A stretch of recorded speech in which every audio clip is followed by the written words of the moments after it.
Sorry for the delay. I'll make a start and I'll try my best to stick to time now. Okay, so this session is all about mapping and code tables and the relationship between them. So I've set up. Can everyone see okay? Actually, I'll stand up for you. But this is the outline of what I wanted to cover in the time that we've got. So the first bit of the presentation is to just explain.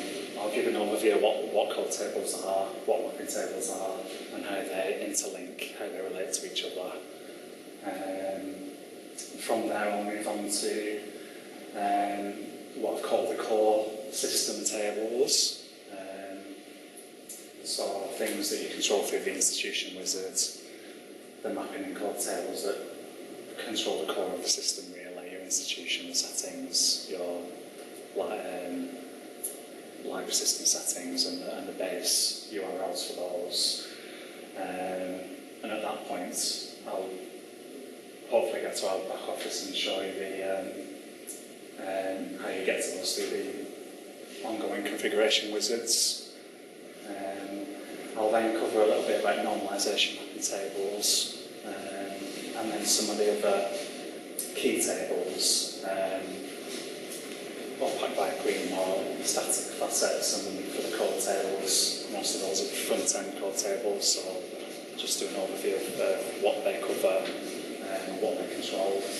And then, hopefully we've got time at the end, I was just going to run through a worked example of something that we've done fairly recently with the Get It configuration for the new UI. In the old UI, we had a lot of inconsistent availability messages. So the calculated availability message was different, and then the delivery categories, the online resource, physical items, and Primo Central results were all tied to different descriptions, so there was a bit of inconsistency there. So we've recently, in preparation for launch of the new UI, revised all of our messaging and made it all the same, and tried to come up with messages that are user-friendly and helpful. And I'll work through there is a wizard for delivery, and I can work through that. And we ended up putting it into quite a big Excel spreadsheet, really, but it's a good example of how you can track things through from a mapping table to a code table, and what you end up with on the front end. So I'll start with code tables. Code tables really is the most straightforward of the two, because their purpose is really to control look and feel of Primo. So the code tables control all labelling and messaging on the front end, and it works by translating codes into whatever display text you want to set. So as an example of that, there's a code table to control everything that you see in the details section of the full record display, and this is taken from our back office. We've got a line in there which the first column of the table is the code, which is this default details tab creation date code, and then that maps through to a description. So we've called that publication date.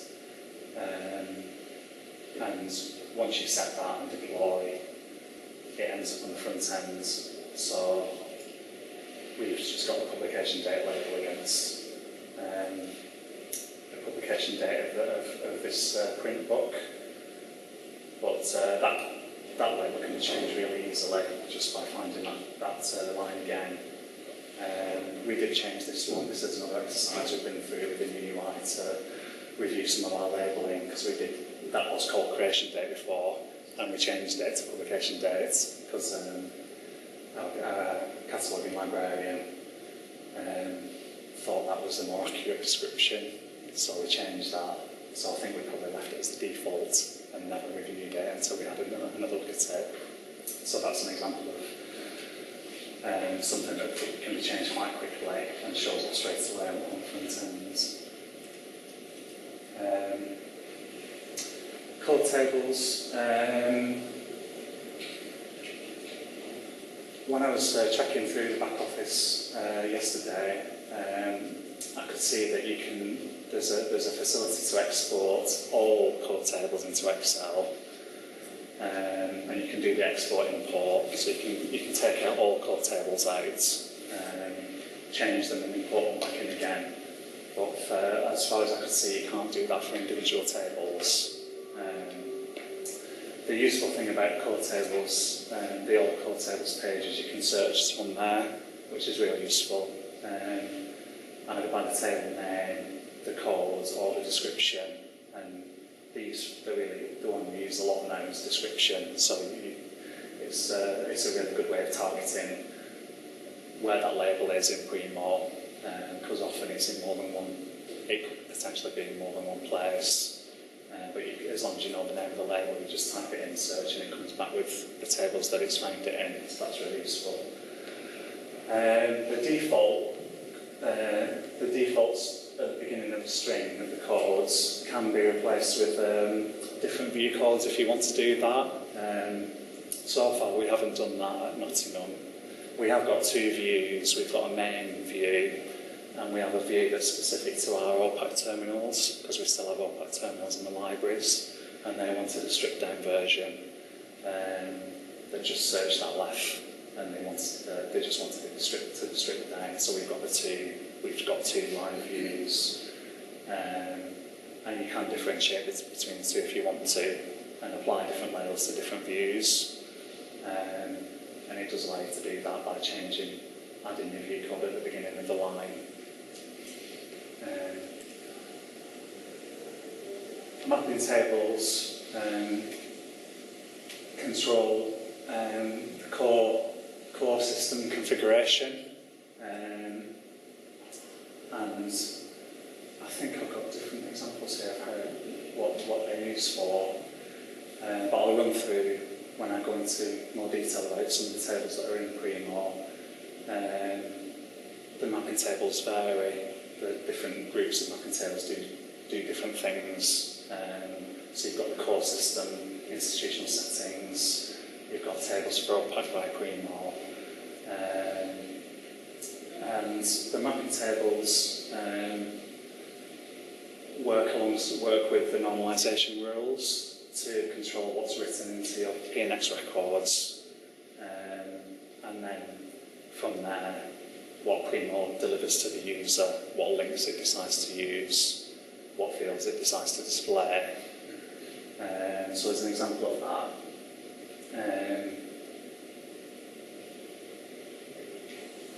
this is taken from the Get-It-One mapping configuration table, where the remote search resource delivery category for Primo Central is mapped to, you'll see in the Excel spreadsheet later on, there's multiple lines in there for all the different availability statuses for every delivery category. The remote search has full text and no full text, and a couple of others. But in this example, the mapping table maps the remote search resource delivery category to the availability status full text. And once it's done that, the mapping table is set to write that rule into the PNX records, and that rule is set to pick a particular template for delivery. So I've taken a screenshot of the PNX record here. So because that's a Primo Central result that we've got full text access to, it's picked up from the normalisation rules that this rule is created for OpenURL full text, and within that rule there's a line that tells Primo to pick this mapping table for this template mapping table and create this OpenURL to hopefully link to the article from the Primo front end. So there's a lot of stages that are initiated by the original mapping table that link through to what's picked by the PMX and then what is delivered to the user. And I suppose it needs that flexibility to be able to pick the links and pick the best option for delivery.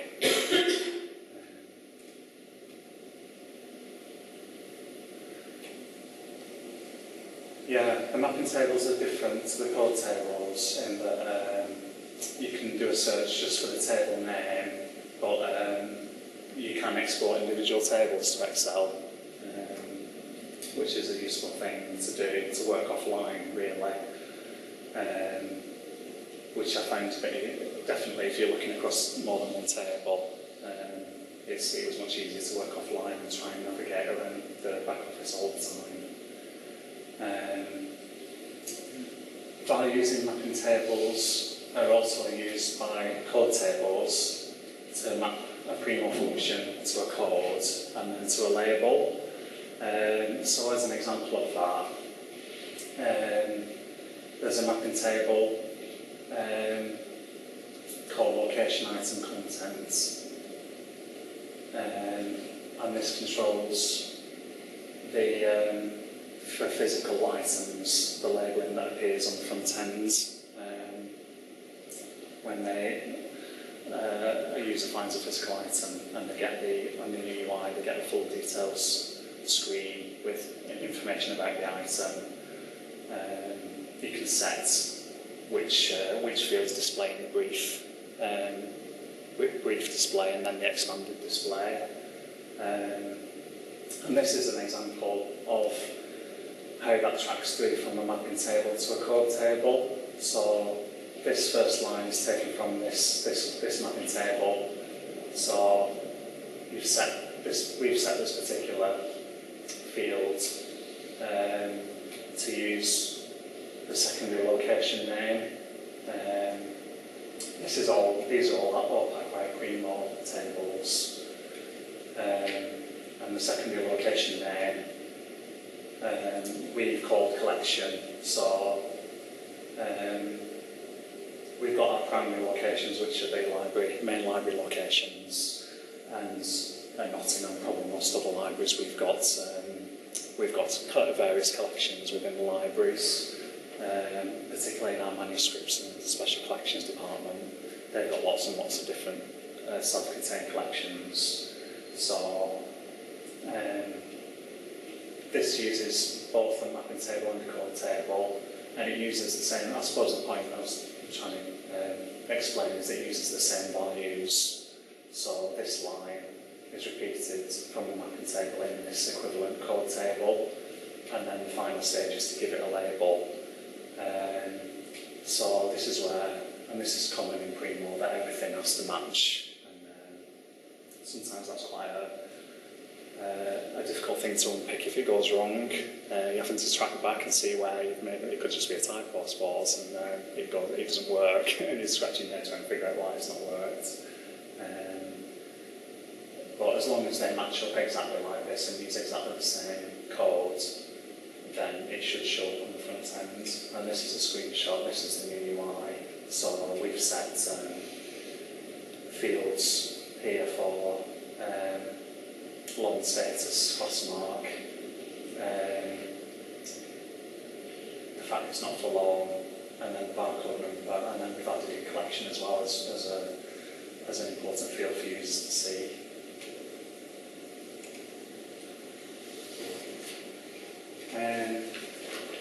Moving on to the core system tables,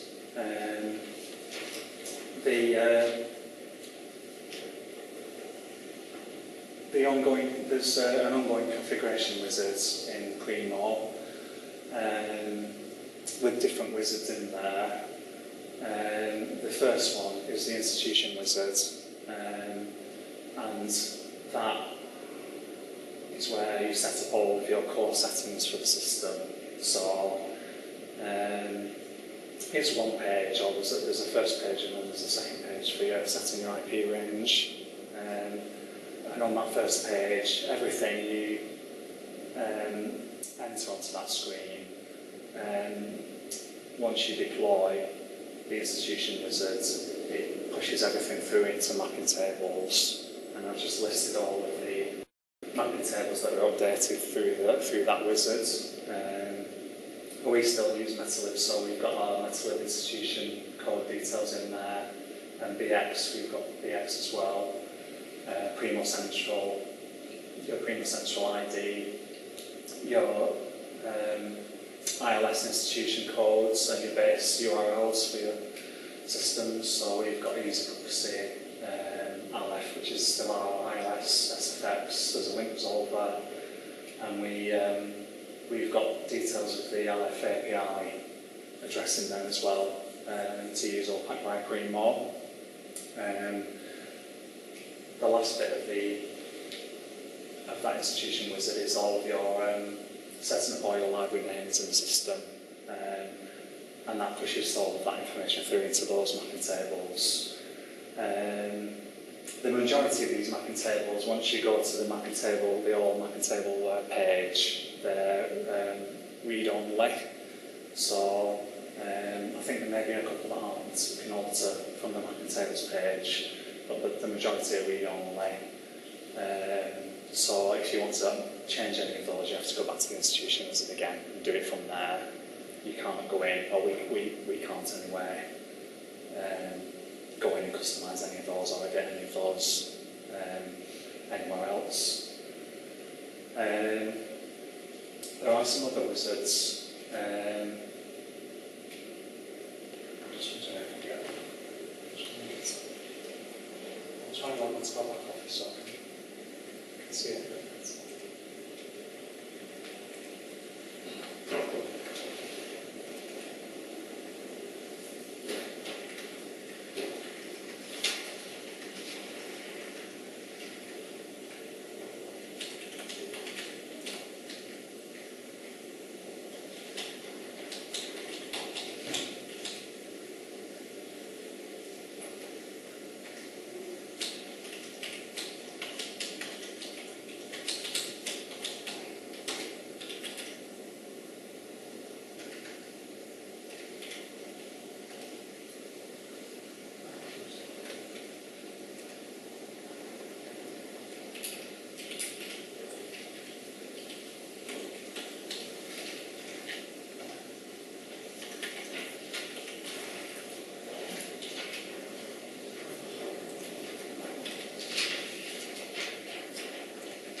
Yeah, I'm sure you've seen it.